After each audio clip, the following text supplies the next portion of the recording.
Welcome to Missing on Monday, where the details of a new missing persons case will be explored each week. Some of the content covered may be sensitive. Listener discretion is advised.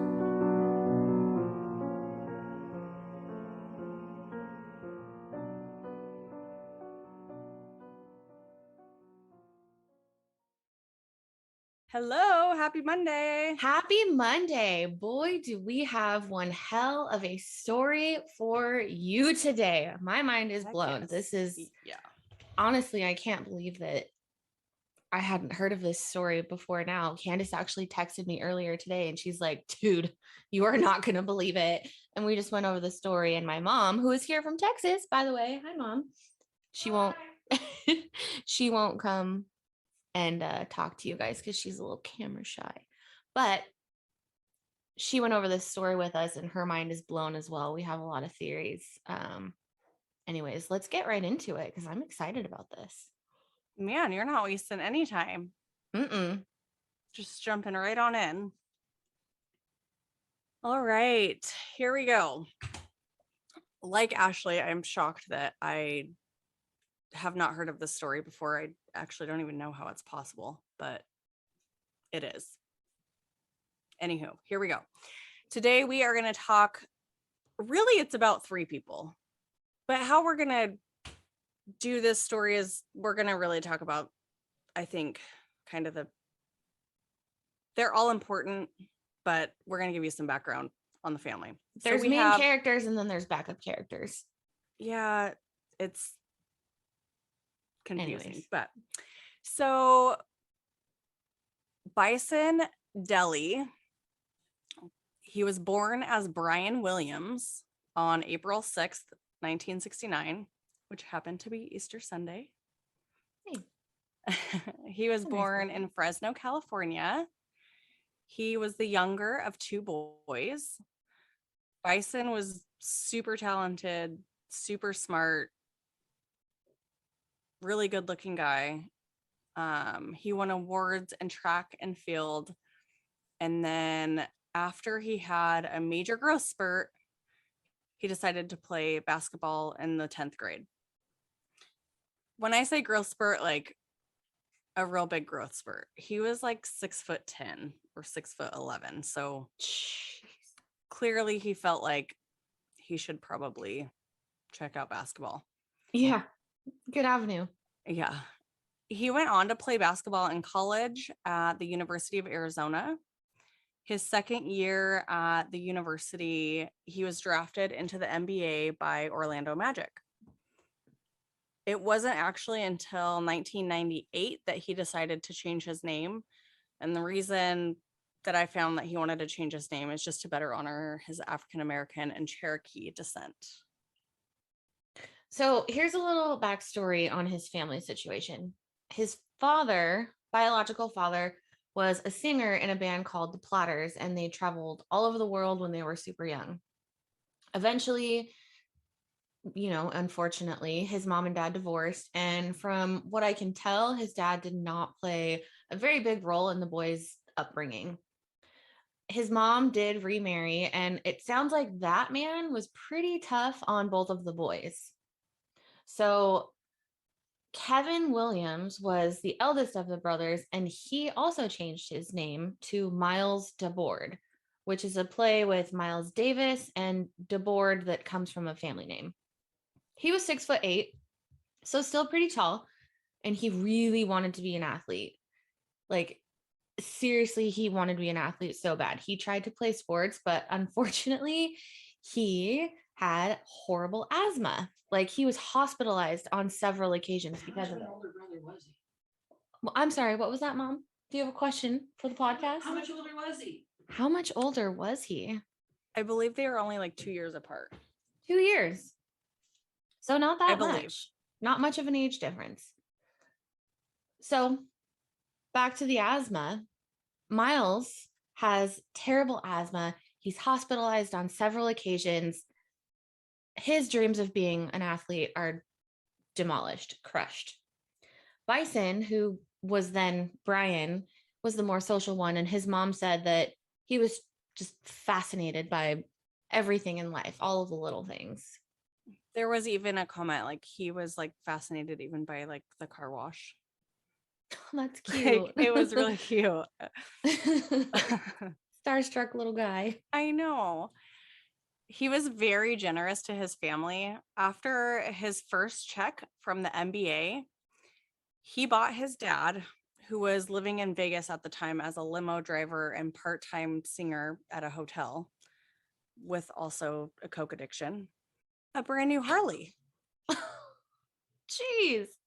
His dad's response was basically like he would have preferred cash. Wow. Yeah.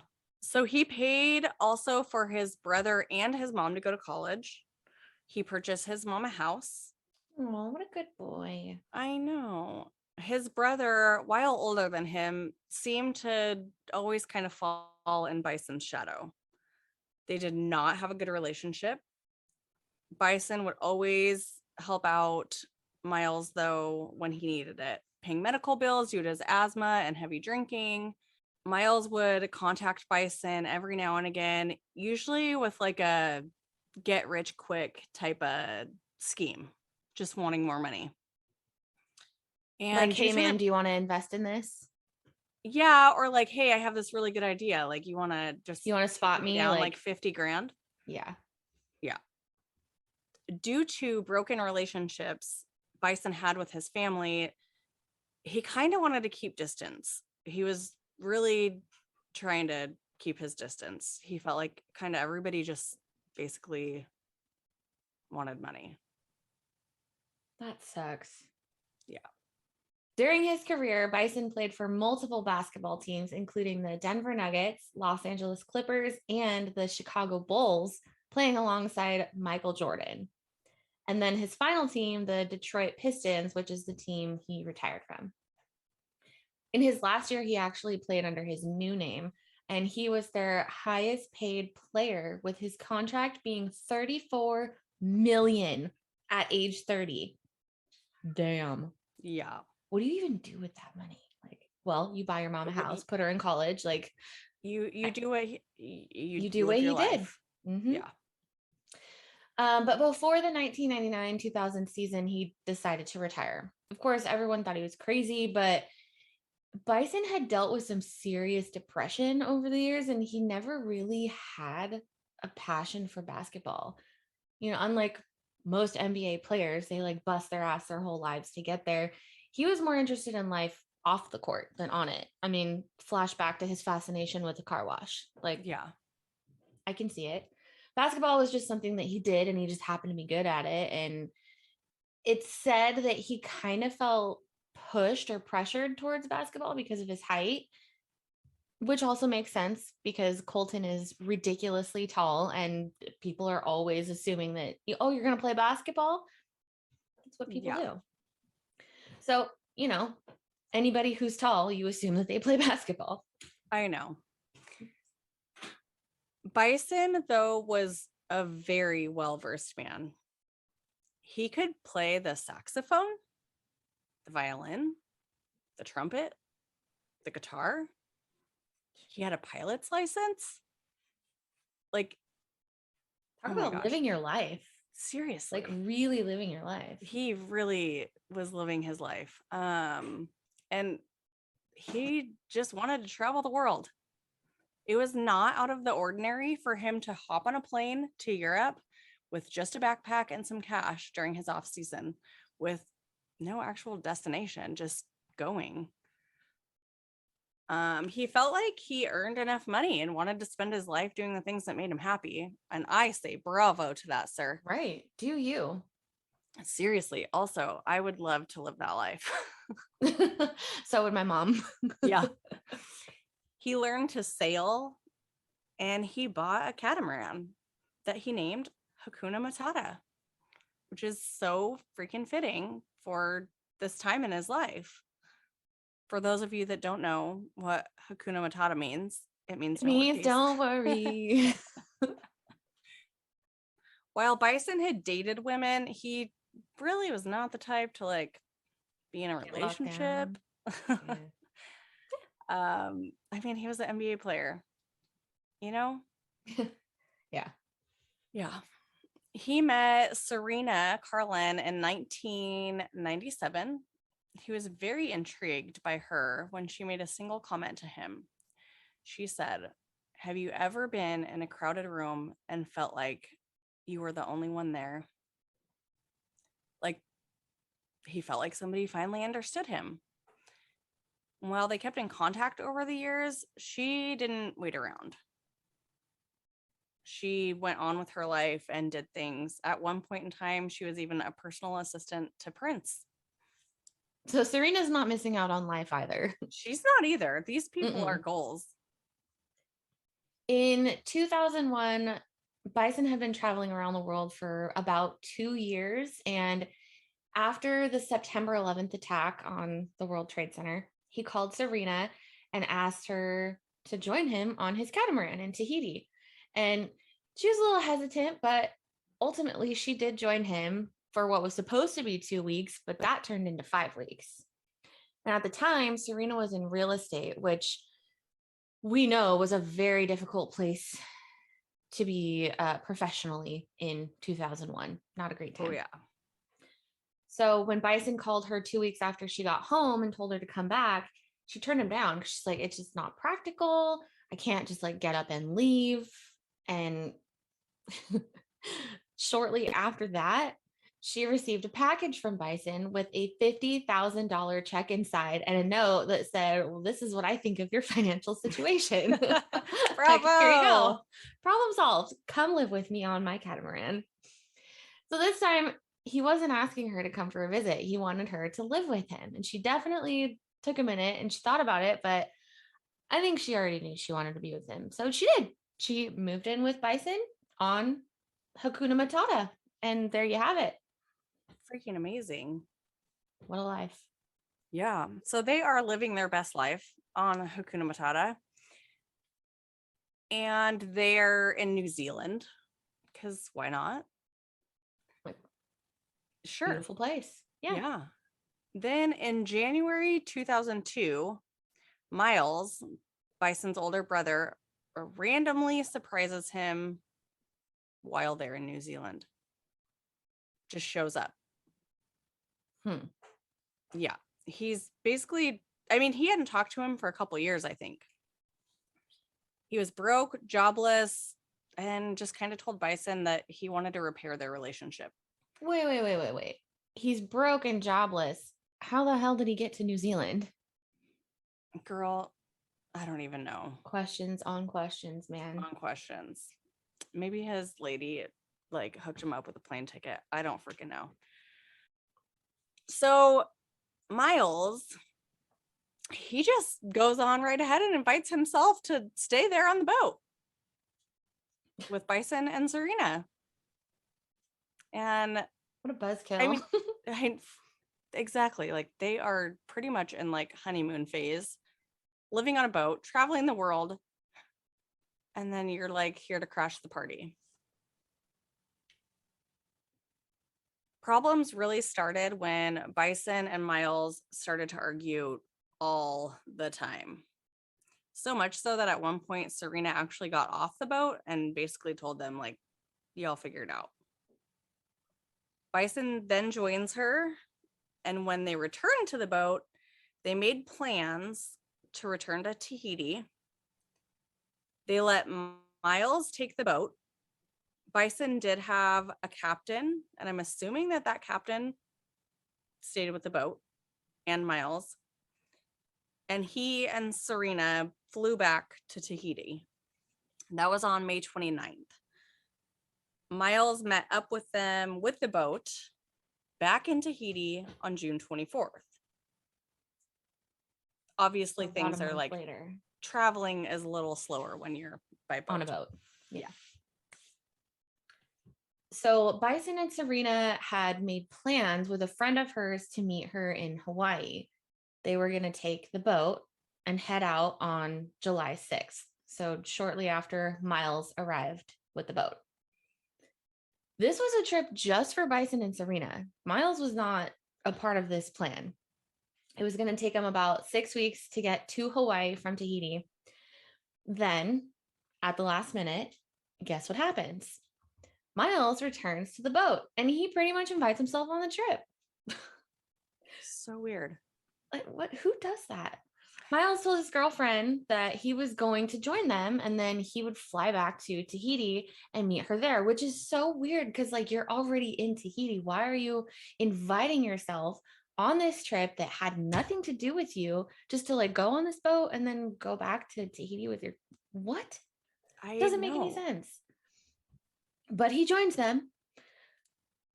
So Bison, Serena, and the captain of the boat, whose name is Bertrand Saldo, and Miles head off to Hawaii. On July 7th, Serena makes a call to Bison's friend, who's also his business manager, Kevin Porter, on a satellite phone.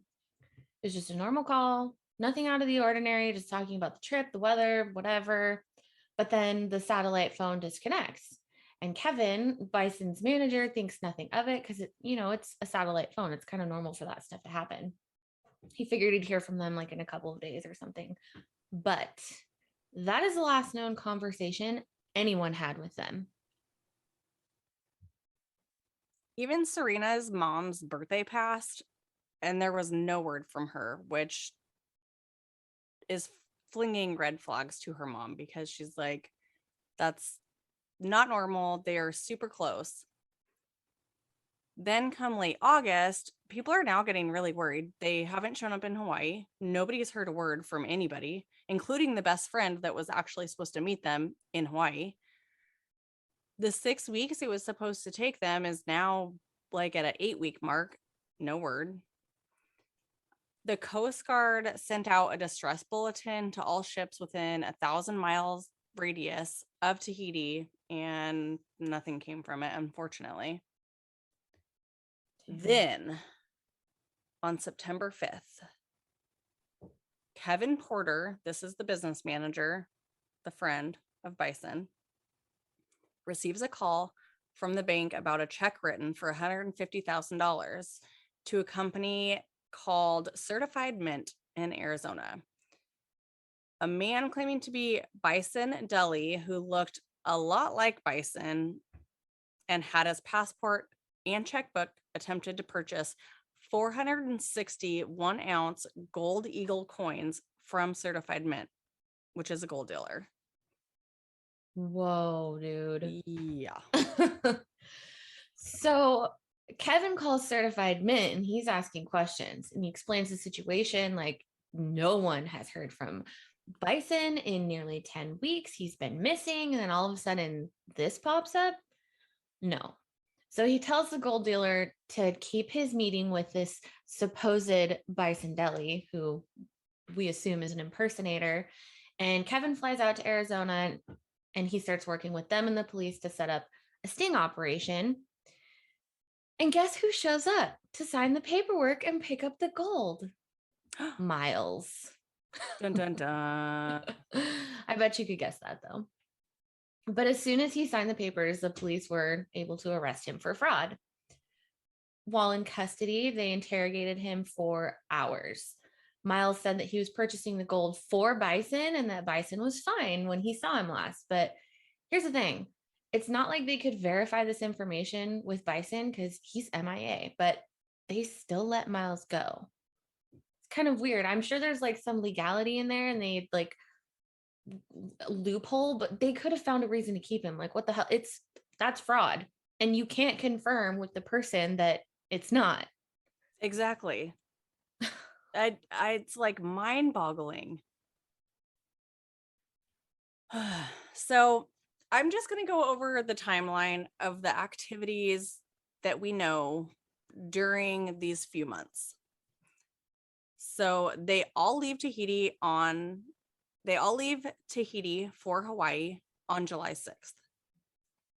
Serena talks to Kevin Porter, the business manager, on July 7th. Nothing ever after that is heard from Bison, Serena, or Bertrand. July 8th, a man matching Miles' description is seen with Miles' girlfriend at a resort on Moray Island, which is still in Tahiti, where they stayed for about a week. July 16th, a damaged catamaran, now registered as Raiatea, with the vinyl letters that spelled Hukuna Matata removed. It was piloted into Pape'ete Bay on Tahiti's southeastern shore by a man also fitting Miles' description. Miles stored the boat and left on a flight to Los Angeles. After that, he flew to Belize. And then he went on to Arizona, to pick up the gold. So thinking back on that, July 8th, Yeah. a man matching Miles's description is seen at a resort with Miles's girlfriend in Tahiti. They supposedly left Tahiti on the 6th. They didn't get far. No. Didn't get far. No, ma'am. Miles's girlfriend said the story he told her was that he and Bison got in a fight and Serena jumped on Bison's back and Bison punched her thinking it was Bertrand, the captain, and knocked her out. And when she fell, she hit her head and she died. The captain wanted to head to shore to report it. So Bison killed him and Miles grabbed a gun and shot Bison and killed him in self-defense. He then got weights that were on the boat and tied them to Bison, Serena, and Bertrand, and then threw them overboard into the shark-infested waters. What a convenient story. Also, here's the thing. I think that there probably is there's some truth to that, I'm sure. I totally believe that. But I think Miles killed them all. For sure. I'm sure that he did tie weights to them and threw them over. Yes. Yeah. That part is most likely true. And yes. And I'm sure they got in an argument. They definitely got in a fight. But why would Serena jump on Bison's back? That's crazy. And also, why, if you thought it was your captain, why would your captain jump on your back? And even if you thought it was your captain, why would you punch him? None of it makes sense. It doesn't make any sense. That's the thing. And the only pieces that do make sense are the pieces that are probably true. The only problem child consistent in this story is Miles. Yeah. You weren't invited. Stay home. Exactly. After he was released in Arizona, where do you think he went? Took off to good old Mexico. Because he's totally innocent, right? Yeah. Absolutely. He did call his mom and tell her that he couldn't survive in prison. He did also tell her that he didn't hurt his brother. But, who knows? On September 15th, Miles tried to overdose on insulin while still in Mexico, but close enough to the border that he was thought to be a tourist and actually taken to a hospital in Chula Vista, California as a John Doe. He was taken off of life support on September 26th and pronounced dead the next day. Wow. This story is rough because there's no answers and there's so many questions. Why would you try and overdose on insulin in Mexico if you didn't do anything? That sounds a whole lot like a guilt trip to me. Well, like he told his mom, he couldn't go to prison. Also, though, insulin? It's a thing. You can't get something better than that in Mexico.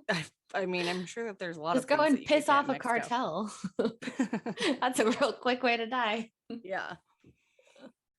So technically, this case is still open. Well, there's nobody left. There's nobody left. I think we can all speculate at this point that unfortunately nobody but Miles made it off the boat alive.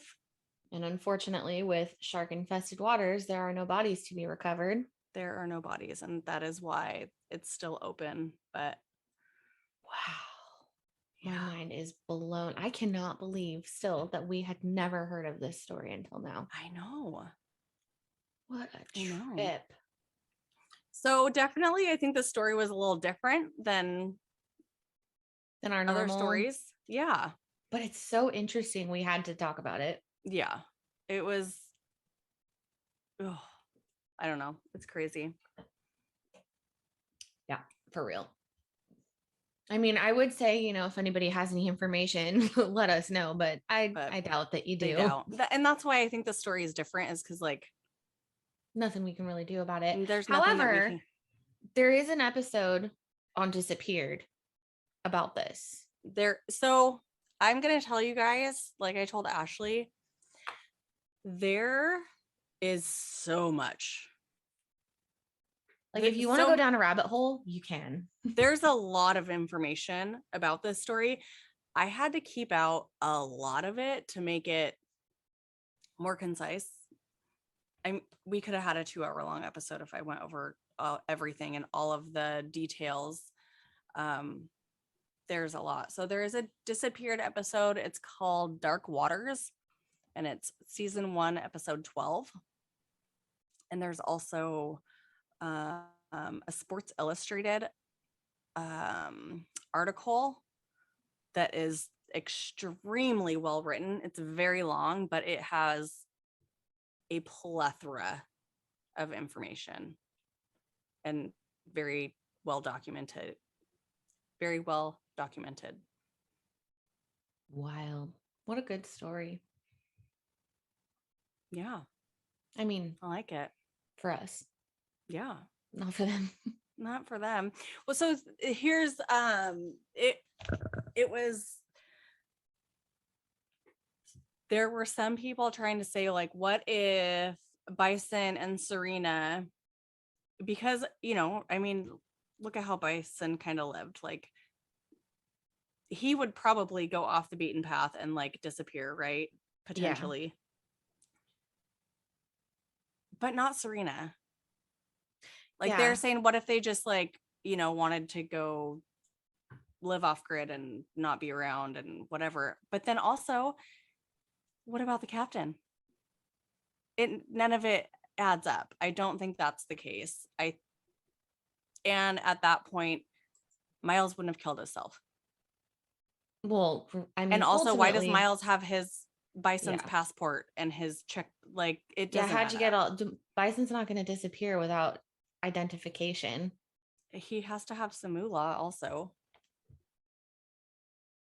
Wow. I'm looking at photos of them right now. She is freaking gorgeous. Yeah, she is. Holy. Yeah. Wow. They would have made some real cute babies. Yeah, they would have. Like, seriously.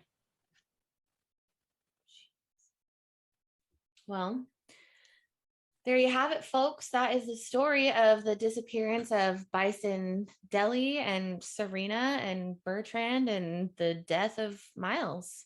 All wrapped up in there you go. One fancy episode. Yeah. Again, if you guys know of a story that is interesting that you want us to look into, we would love to hear about it. We do have a listener suggested episode coming up in the coming weeks. And we always really like to do those. I feel like we usually, when we do them, they're good stories that people they're really interesting. Us. Yeah. Mm-hmm. So keep those coming if you would like. Well, I do want to say that it's a great week because my parents are here. I'm really excited about that. We're getting our dog tomorrow, our stray dog, our rescue dog. I cannot freaking wait. We are also having our family Christmas tomorrow. So everyone's showing up to my house in jammies at 10 o'clock in the morning, and we're going to pretend that it's Christmas, and it doesn't even matter that it's, 3 weeks late. That's okay. Yeah, it's really exciting. We've got good stuff happening. Good. I'm so glad. Yeah.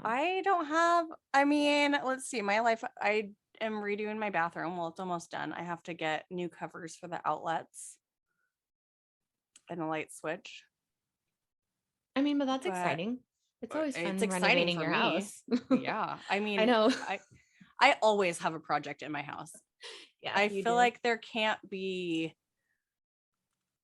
if I've gone a month and a half or 2 months without doing something, like something's wrong. I just always need to be changing things and fixing things, which is good, right? I think it's great. I like to do the same thing. It drives Ryan up a wall. He's like, I refuse to hang anything until you've decided that that's where it's going to go forever. And I'm like, well, I can't make that kind of commitment. So you're going to have to work with me here. Well, and I think that's the thing, you know, when we have these projects and we have these visions, then they have a project, unfortunately, also. Right. You know, and my husband, Kyle, he always questions me. I told him this. I said, why do you do this? Why do you question me? When have I ever done something that was awful? Awful. Right. Never. Same. Ryan he's like, I just don't want it to look terrible. I'm like, what in our house looks terrible? Yeah. It all looks great. Roll with it. Yeah. Just sit down. Let me handle it. It'll be okay. And then if I get stuck, I'll just quit and step aside and allow him to step in and take over. Oh man, I got to tell you this. Okay. So to all of our listeners, I finally put my office together that I'm sitting in right now, and it's fabulous. It was a trash can up until now, but there were nails in the wall and I wanted to hang some of my pictures. And unfortunately, the pictures that I have are hung with the 2 clasps, instead of the 1 clasp in the middle. Yeah. But I only had individual, obviously the nails were put there by the previous homeowner and I wasn't wanting to put in the effort. So I hung 2 of them side by side and they were angled just ever so slightly. They were tilted. And I thought to myself, I should fix that. But I wonder if I leave it there, if Ryan will fix it. And I kid you not, 10 minutes later, he came in and he goes, did you do that on purpose? Do you want it like that? I was like, no. Well, do you want me to fix it? I would love that, honey. Thank you. Oh, and now all my stuff is hung. Yeah, he got good wife points and yes, you didn't have to ask him to do anything. I didn't. It was fantastic. So yeah. That's great. I will say this mirror that we got in our bathroom, it's like we have a really small bathroom, you guys. It's like small. So the new mirror that we got is like a medicine cabinet mirror. And I was planning like just to hang it on the wall, whatever, it's fine. But I come home from work and my husband's got the whole freaking wall cut out and mounting it in the wall where it probably should go. And it looks so much better. Anyway, just those projects. They surprise you and do something better than you thought it was going to be. My mom's best friend just walked in. Is it Tammy? It's Tammy. Hi, Tammy. Come say hi. All right, you have to come say hi now. Your best friend is here. Hello. Girl, I have a busy life. I'm sorry. Yay. Hi, Mama Dina. Well, I think that about wraps it up for this week's episode. Yes. Thank you guys for bearing with us through that. What a fun one. Yeah. Yes. Thanks for being a part of the family joy. Anyways, we will be back next week with a brand new story. Send us your suggestions and thanks for listening. We love you guys. Bye. Happy Monday. Bye.